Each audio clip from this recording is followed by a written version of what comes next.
안녕하세요.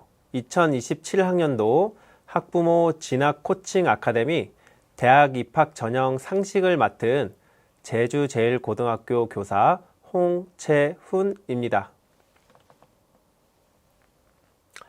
지난 시간에는 그동안 설명해 드렸던 내용들 중 많이 실수하고 유의해야 하는 내용에 대해 안내해 드렸습니다.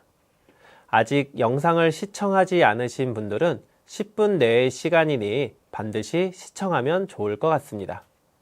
이번 시간에는 지금까지 설명했던 내용 중에 보시면서 질의가 생길 수 있을 것 같은 내용에 대해서 가상의 Q&A 형식으로 설명을 해드리도록 하겠습니다.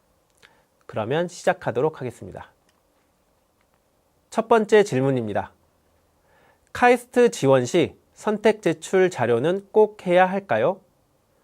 카이스트 경우 자기소개서에 기술한 내용을 증빙할 수 있는 활동에 대한 자료를 제출할 수 있습니다. 모집 요강에 나온 대로 이는 필수가 아닌 선택 제출 자료로 자료 자체가 점수화되어 있지는 않습니다. 실제 도내 모 고교에서 위 서류를 제출하지 않았지만 합격한 사례가 있습니다. 하지만 자기소개서에 기재한 내용의 신뢰성과 학생이 가지고 있는 역량의 우수성을 입증하기 위해 가급적 작성하여 제출하는 것을 권합니다.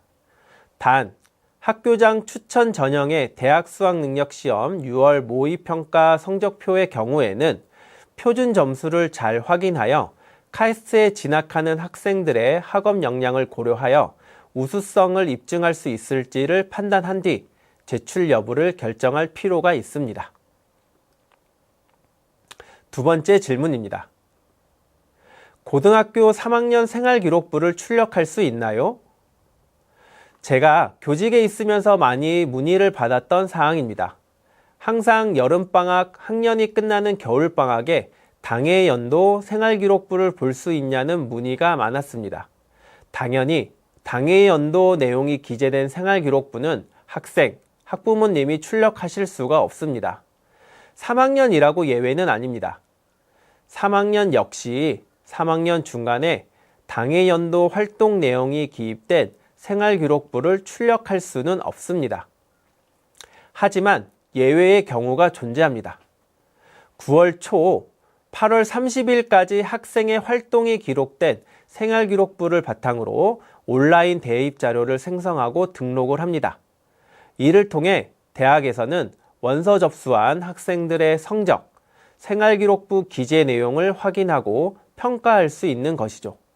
바로 이 시점, 9월 초 수시 모집을 위한 학생 생활기록부 온라인 생성이 완료되어 마감된 이후에는 그냥 생활기록부 출력이 아닌 대입 전형용 생활기록부를 출력하는 경우 대학에 제공되는 생활기록부를 출력하여 받아보실 수 있습니다. 세 번째 질문입니다. 수시 합격을 포기한 경우 정시 지원이 가능한가요? 아니요, 불가능합니다. 앞서 영상에서 말씀드린 대로 수시 모집에서 단 한 개의 대학이라도 합격한 경우 등록 여부와 상관없이 정시 모집에 지원할 수 없습니다. 이는 전문대학교여도 마찬가지입니다.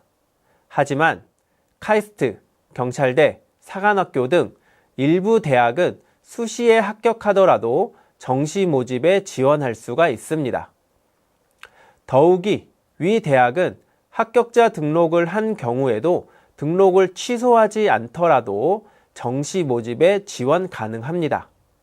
이 내용은 아래 다른 질문에서 좀 더 자세히 답해 드리도록 하겠습니다.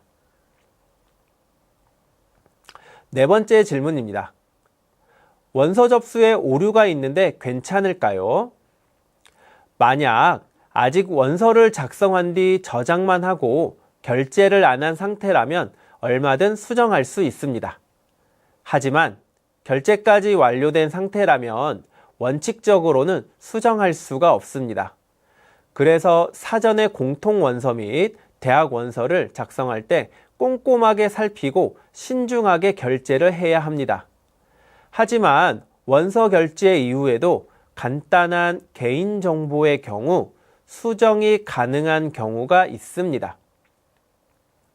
하지만 이 역시 무조건 가능하다는 것은 아니기 때문에 개인정보를 수정해야 하는 경우에는 대학 입학처에 문의하여 가능 여부와 진행 절차를 확인하는 것이 좋습니다.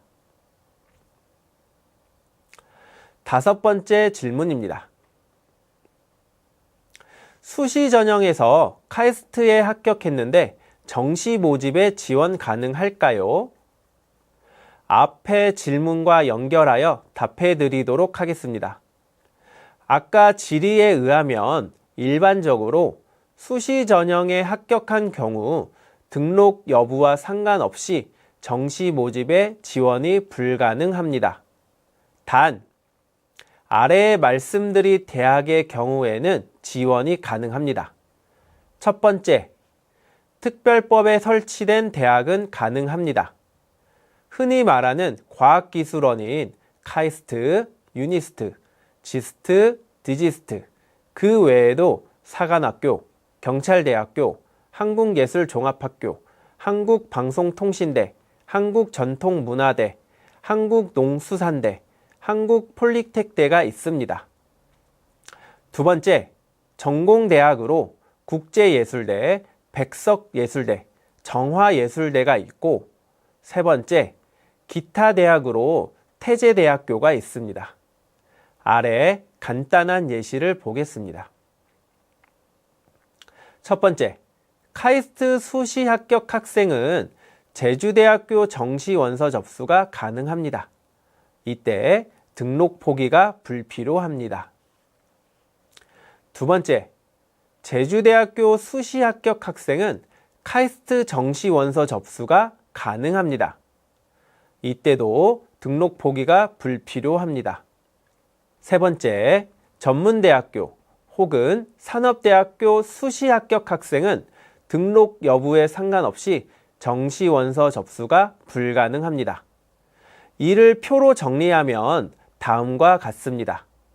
이 사진을 스크린샷을 찍어 보관해 두면 좋을 것 같습니다. 6번째 질문입니다. 포항공과대학교, 포스텍도 수시 6회 제한에 포함되나요? 많은 학생과 학부모님들이 포항공과대학교가 갖고 있는 학문적 성격 때문에 과학기술원과 동일하게 생각하는 경우가 많습니다. 하지만 포항공과대학은 4년제 사립대학으로 특별법으로 설치된 과학기술원과는 다릅니다. 즉, 수시 6회 제한에 포함됩니다. 이에 원서 접수 시 실수하지 않도록 합니다. 7번째 질문입니다. 본교, 제2캠퍼스, 분교가 무엇일까요? 많이들 대학교명이 동일한 여러 대학에 대해 질의를 많이 합니다. 본교, 제2캠퍼스, 분교인데요. 나눠 설명해 드리도록 하겠습니다. 먼저 제2캠퍼스는 보통 이원화 캠퍼스라 불리지만 정식 명칭은 제2캠퍼스, 교지분리대학이라 불리며 본부가 있는 캠퍼스를 제외한 같은 학교 소속의 다른 캠퍼스 전체를 뜻합니다. 본교와 동일한 대학으로 보시면 되고 대부분 학과를 분리한 경우가 많습니다. 경희대학교의 경우 서울 캠퍼스에는 인문계열 학과를, 수원에 있는 국제 캠퍼스에는 공과대학을 분리하여 운영하고 있습니다. 실제로 이 같은 경우에는 캠퍼스 간에 전과가 가능한 경우가 많습니다. 다음은 분교입니다. 제2캠퍼스와 달리 신규 정원 인가를 받아 독립적으로 설립된 대학으로 본교와 별도 취급되는 독립대학이라 생각하시면 됩니다. 사실상 본교와 다른 대학에 가깝다라고 생각하시면 되겠습니다. 연세대학교의 서울 캠퍼스와 원주에 있는 미래 캠퍼스를 생각하시면 되겠습니다. 8번째 질문입니다. 농어촌 전형으로 대학에 입학을 했는데 이사를 가도 되나요? 대부분 대학은 12년간 학생 본인이 읍면 지역에 주소지를 두며 읍면 지역 소재 초등학교, 중학교, 고등학교를 졸업하는 경우 또는 6년간 학생, 보호자 모두 읍면 지역에 주소지를 두며 학생이 읍면 지역 소재 중학교, 고등학교를 졸업하는 두 가지 유형의 지원 자격이 있습니다. 그중 공통된 사항은 주소지가 읍면 지역이라는 것입니다. 즉, 해당 기간 동안 단 하루라도 서류상으로 주소지가 읍면 지역이 아닌 주소지의 기록이 있으면 지원 자격이 박탈됩니다. 6년 농어촌 거주 학생의 경우 학생뿐만 아니라 학생의 서류상 보호자 역시 주소지가 읍면 지역이어야 하기 때문에 이 점 유의해야 합니다. 특히 이혼 가정의 경우 양육자와 친권자가 다른 경우에는 보통 대학에서는 친권자의 주소지를 고려하는 경우가 있기 때문에 이에 대해 대학에 사전에 확인을 해야 합니다. 사전 설명이 길어졌는데 질문에 답을 드리면 졸업 이전에 읍면 지역으로 이사를 가면 상관없지만 읍면 지역이 아닌 소재지로 이사를 가게 되면 합격 취소가 될 수도 있습니다. 실제로 예전에 이러한 이유로 합격이 취소되었다가 법원 소송을 통해 다시 대학을 다니게 된 사례가 있습니다. 다만 굳이 무리해서 이러한 상황을 만들 필요는 없다고 생각이 듭니다. 정확한 내용은 주소지 변경 전 해당 대학에 문의를 하는 게 좋을 것 같습니다. 추가적으로 설명을 드리면 주소지가 아닌 소속 학교 역시 해당 기간 동안 하루라도 읍면 지역이 아닌 학교에 소속되어 있으면 해당 전형 자격이 박탈됩니다. 네, 오늘은 지금까지 설명했던 내용들 중에 정말 중요하고 많은 문의가 들어오는 내용에 대해서 가상의 Q&A 시간을 가져보았습니다. 지금까지 대학 입학 전형에 대한 상식을 주제로 설명을 드렸습니다. 항상 끝까지 최선을 다하는 학생들이 수시와 정시에 좋은 결과를 얻었던 것 같습니다. 여러분 모두 끝까지 포기하지 않고 최선을 다해 좋은 결과가 있을 거라 믿어 의심치 않습니다. 모두 화이팅 하세요. 그동안 감사했습니다.